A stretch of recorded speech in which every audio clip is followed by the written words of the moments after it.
How's it going, guys? I'm John from NILCH'i, and we're going to talk about my new Bugle tube for 2025. That I got a lot of hard work and effort into designing it and manufacturing it. And I guess we'll start with the prototype. As you can see right here, it has two molded in loops in the tube itself, and that's so that you can crank it down and fasten it to the backpack. And I have I don't know, maybe about, I think I'm going on about 6 years before I'm bringing it to you or it's available. And that was mostly because in order to get this thing to work, I had to really, put my brain to work and go through a bunch of mouthpieces, and because there's if you think about the travel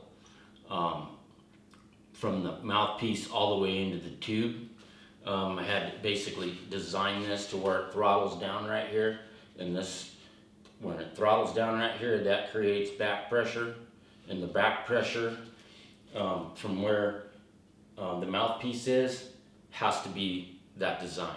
And then I really didn't want to lose the quality sounds of the bugle, which would be the depth, and the GO and the FO. The GO is the high note, the FO is the low note, or the growl.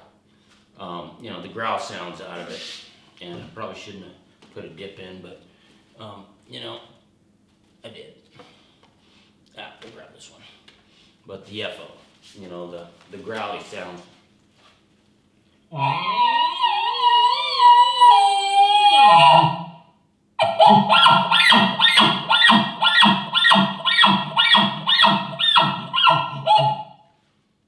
Growls, chuckles, whatever. I'll hit some high notes here in a minute when I spit this tip out, but yeah, a lot of effort and energy went into this because I'm very passionate about it. Basically started out when I was 13 years old with my dad. I was younger than that, but my first real experience of seeing a bull up close was my dad would take me out scouting all the time. He left me in the woods quite a few times and went and did his own scouting, that's for sure. But my dad built this back in 1969. It's a bamboo elk bugle. I don't know that too many people know what this thing is, but this is what I called my first bull in with.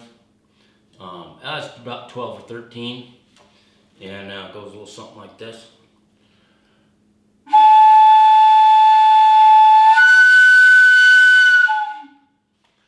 Sounds like a choo-choo train, but bulls back then, the technology wasn't what it is today, and my brain's been working ever since. And for about, I don't know, all the bulls I called in and have shot were without a bugle tube.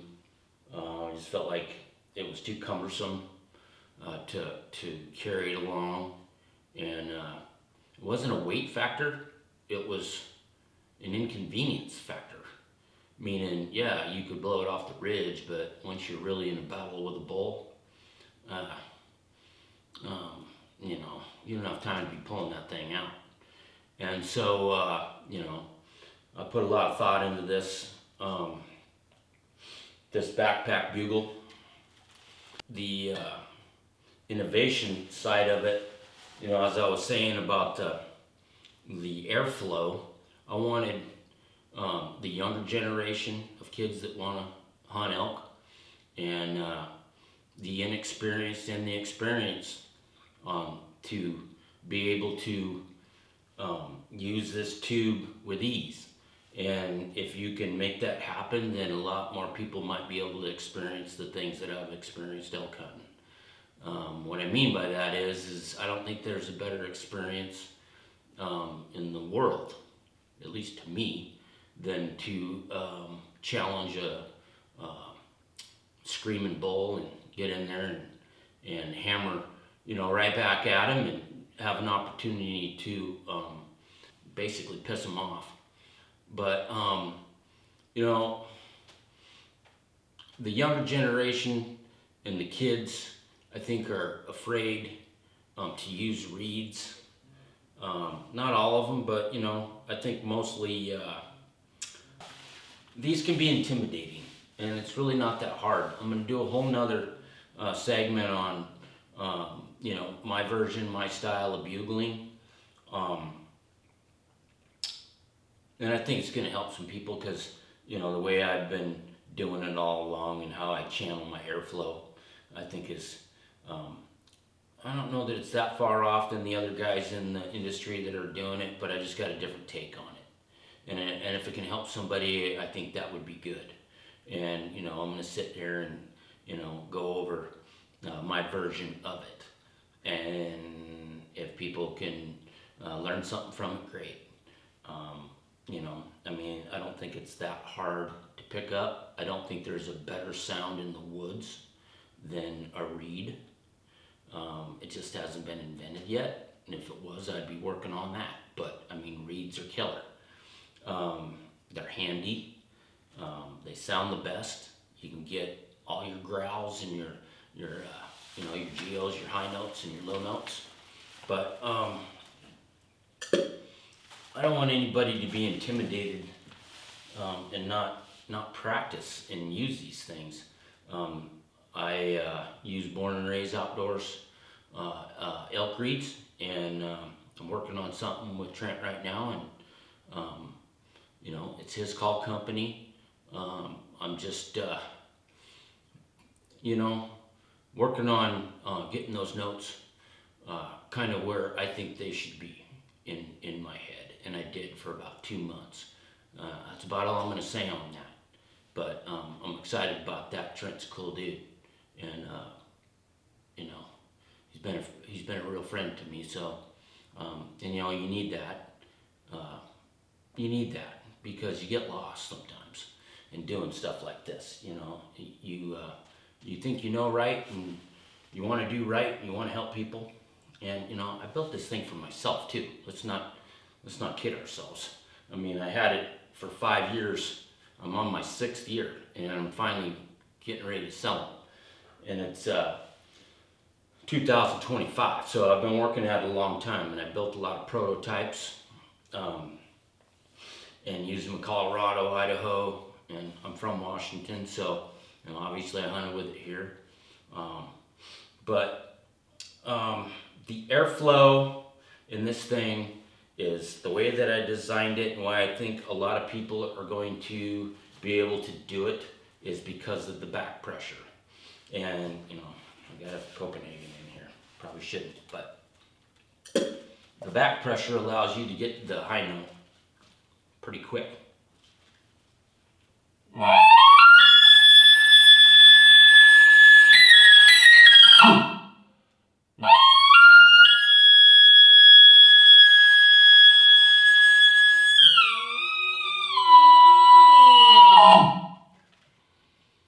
It might look like I'm going crazy, but the channel of the airflow in this thing is sweet, and it carries a long distance.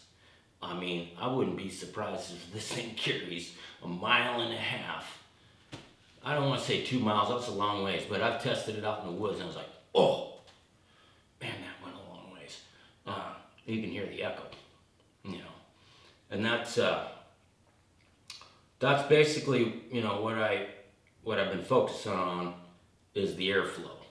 And in order to get it to be a backpack bugle, I probably went through at least 25 to 30 mouthpieces. And so the way this thing is set up, I guess I'll go forward. The you know, it sits right on your shoulder. I got a mess going on. But it sits right on your shoulder, the mouthpiece. It's pretty self-explanatory, but I'll go over it. But all I do is I just bring my shoulder up when I want to talk to elk. And you know, you want to really, it'll work without even burying your lips. And so you can just basically bring it up and rip it, and it'll put out sweet cow sounds into the timber. And really, that's probably where you're hunting anyways, in the timber. But, you know, in all honesty, I'll get back to this in a second, but I'm just going to do a quick breakdown of the actual tube itself. So, this piece right here, it's interchangeable with this piece. So this piece just pops right out. And this is a killer coyote call. I mean, for guys that hunt coyotes. I mean, you could, really, this is the meat and potatoes of my tube. But, this thing's sweet.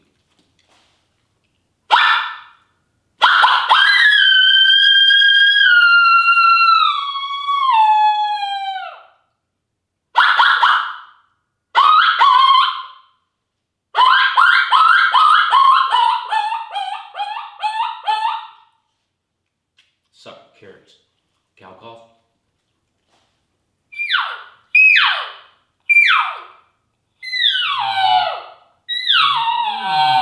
Yes, guys.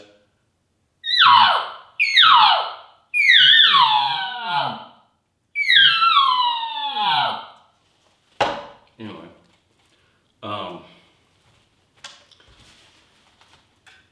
this just slips right in, slicker than you know what. Boom, it's got 4 knots on it. All the way around it, you just slip it in, boom, done. Swivels all the way around. You can use it as a right-hander. You can use it as a left-hander. Boom. Hook it up any way you want. This moves around. This is for guys that are 6'5". Boom. Six footers and under. This just goes right back. Boom. Anyway, you know, you can slip this all the way back down. Boom. For a smaller guy, or a kid, younger guys, little guys, whatever. But it's pretty slick. Excuse me. But these straps right here, they're supposed to be 30 inches long, and I'll explain that in a minute. But it has a couple buckles, and you just pull the buckles out. Boom. Boom. I'm not going to do it all the way, unwind it all the way. But it's sewed in right here on this. This material is killer. Super thick, heavy duty. I think for next year I might come out with a couple more secret squirrel additives to this thing. But as it is now, it's killer. It works great. This goes all the way around. It has 2 of them, 2 straps. And like I said, 30 inches long. You can cut them. If you want to cut them to your length. I made them long for that reason. It'll mount to any backpack, not just one backpack, all backpacks. I'll get into that. This is an EXO backpack. It's like a $700 backpack, you know, but it'll fit your day packs, your day hikers, guys that want to just strap it on and go hunt elk with a light load. You can, but I want to stress that you can cut these any way you want. So once you get it all together, this piece, you just got to pull this piece back up over the other piece of the bugle tube cover. But let's move on to the backpack. So what I'm doing here is I'm just going to give you a quick demo. I mean, I think it's pretty much self-explanatory. So your load lifters are right here. You don't have to mount it on the load lifters. I seen another guy on Instagram, well, Trevor, and he mounted it, which was pretty slick. I just mounted it right underneath the hood, and just, you know, from there to here. But my advice is to snug it down. And what I mean by that is, you know, you have your buckles right here like I showed with that, but back these out. I'm just gonna go backwards and show you so that you can see how to do it. But it doesn't take a rocket scientist to figure this thing out. These little buckles are slick as you know what. You can crank it down super tight. So I don't know if I mentioned it before, but there's two eyelets on both sides molded right into the tube. And then there's, along the back of it is molly loop. And molly loop, I did that so that guys that want to carabiner it right to the back of the backpack, if they just want to use the handheld, you're more than welcome to do that. But, and then this piece here is kind of critical. So this is loose. Just go right underneath the load lifters, and I made it this dimension for that reason, and then cut it off at a, I don't know, a 30-degree angle and burn it, and it'll slip into anything. Now on this end of it, the mouthpiece, which I don't know if I explained that already, but I went through 30 of these because the airflow is important to me to get the sweet sounds. But this is pretty simple. The way I like to do it is, and don't laugh at my grandma glasses, you'll get there. But boom, that sucker's off that quick. You know, it's a bungee system. And you can push that button and crank it down. But the way I like to do it is it's real simple. Just go right over the mouthpiece, boom, and then crank this sucker. This is important, this side of it. And I'll show you here in a minute. Come all the way over the mouthpiece, boom. It's cranked down right there, it's done. Feed these through anything you want. You know, there's a lot of different styles of backpacks. I got about, I'm not gonna lie to you, I probably got 16 backpacks in that dinosaur room over there that just sit there. They keep coming out with better stuff, you know, and I'm a sucker. I buy them.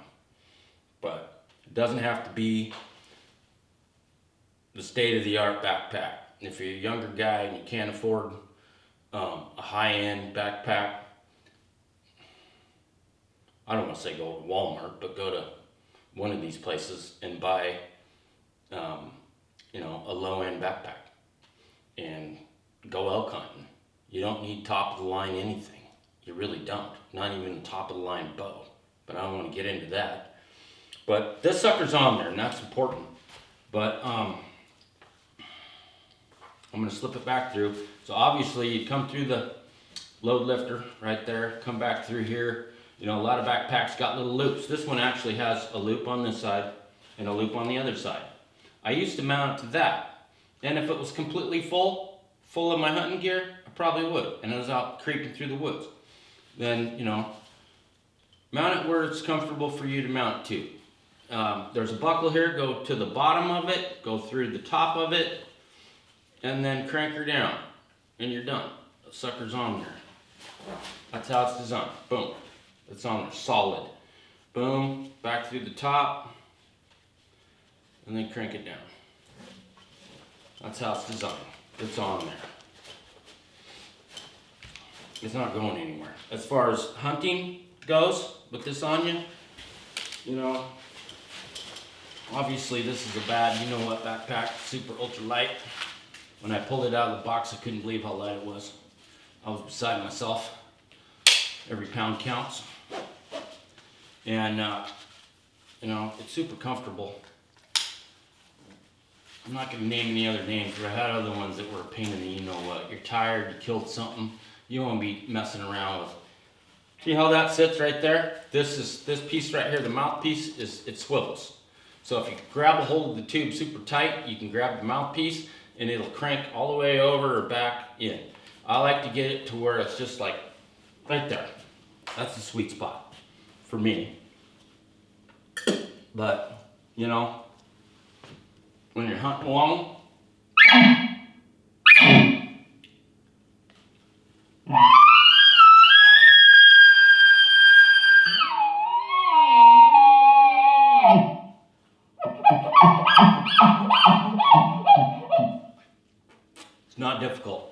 It's right there for you all the time.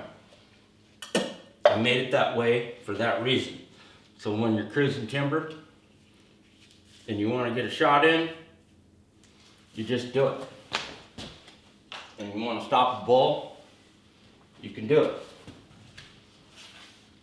Take a shot. This is the beauty of it right here. The meat and potatoes of the whole design is the convenience of the fact that as right now, you got a bull coming in, you want to stop them,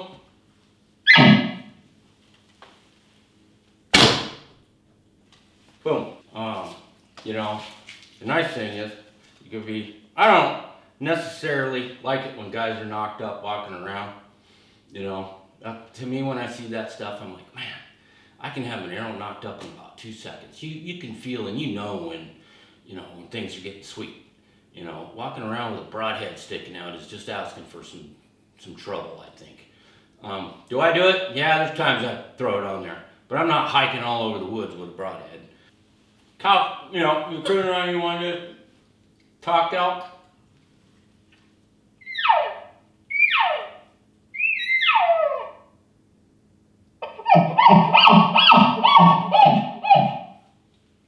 Pretty easy.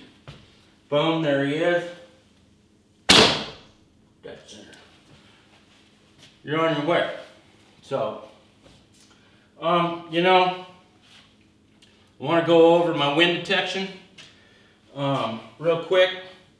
I think I did a pretty good job explaining how to mount this thing. It's not hard. Any questions, you could always reach out to me at john@NILCH'i.com, and I'll be more than happy to talk elk with you. This side of things right here, the wind detection, the 5-packs are extra cartridges for my main setup. Meaning, my main setup is the adhesive mount, and then this is a 3-pack. Everybody that, I don't care if you're a rifle hunter, you're a bow hunter, this all doesn't have to be for bow hunters. Rifle hunters, you should not go out in the woods without the hat clip. I should have one on my hat showing it off, but don't. But it just slips right over your bill. For rifle hunters, it's a game changer. You just pull it off, pop, pop, pop, pop, check the wind. You know, the adhesive one sticks right to any bill too, so it's the same, basically the same thing. It would look just like that. And you would just, you know, you're checking the wind all the time. But in the 3-pack comes a bino clip that just snaps right on anything. You know, you can clip it on your little sides of your bino. The 2 little bags that are right there, you can just slip it on there, or you can slip it, literally it goes right over any of this type of material right here. And then it comes with a zip tie mount to snap it down to anything you want. This one here is the money maker, the adhesive one, and I'm going to show you how to mount that right now. It's pretty simple. It don't take a lot to mount it on there. I already had one on mine, but I'm going to peel it off so that I can show you again. Boom, that's how it comes off. I mean, I did that so we're all proud of our bows and proud of our equipment. This Nitto 5000 is some badass stuff.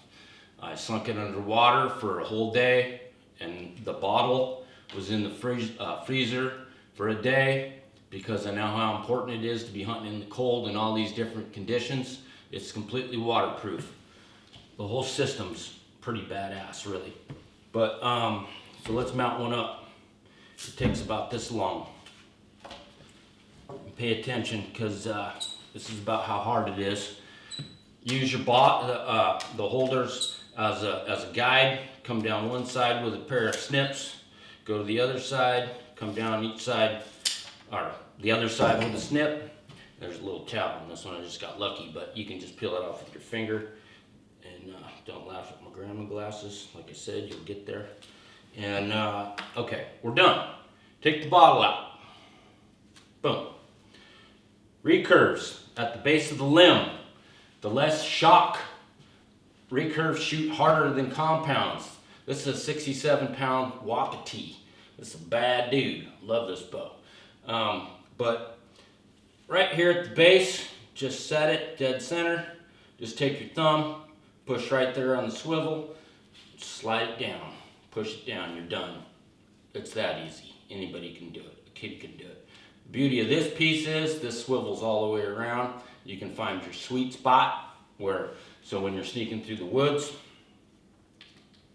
you can be checking the wind all the time. Just, you know, in all reality,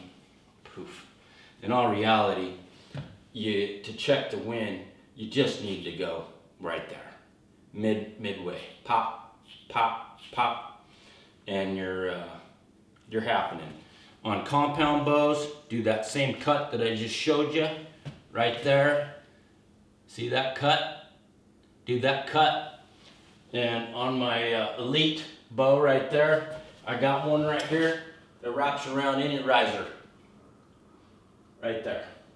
Any riser. You can put it on flat, or you can, I like mine wrapped all the way around. So mine goes all the way around and it touches itself, and I did that because there's a lot of bow manufacturers, and I wanted everybody to be able to mount it on anything they wanted and be happy with the way that it mounts to any bow. And I had to do that. So, I mean, this is a slick little system, and it really comes down to that's a little less than a 1/2 inch right there. So it'll fit anything. But, you know, with recurves, for the recurve guys, because I love my recurves, you'll see that this thing, it's got a couple of tits that are sticking off the sides by design to hold the bottle from flying out. In the early stages of this, we didn't have those to hold the bottle from flying out, but at a 67-pound recurve, the majority of the thrust is through the limbs and the shock, and so I did that so that these won't fly out and you guys lose them and be mad at me. But with that being said, you'll see that when I shoot, it does not fly out of there.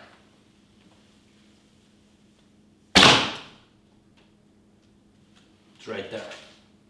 And I've shot, man, I shoot a lot. I've been shooting this thing for 2 months. Got some plans, but anyway, I wanted to say the last video that I put out, man, I feel like a lot of people watched that video, and I filmed that up here in the Olympic Mountains, and it was, it was like an 80-some degree day, and my dad tells me, show people who you are, and a lot of people, I feel like a lot of people have watched that video, and for an elk hunting, it's only 2.5 minutes, but I did, however, want to thank those people that watched that video, and I hope that, I don't know what they say, like and subscribe or whatever, but I hope some people watch this, and I wanted to thank the people that did watch the last video. That was really cool. That meant a lot.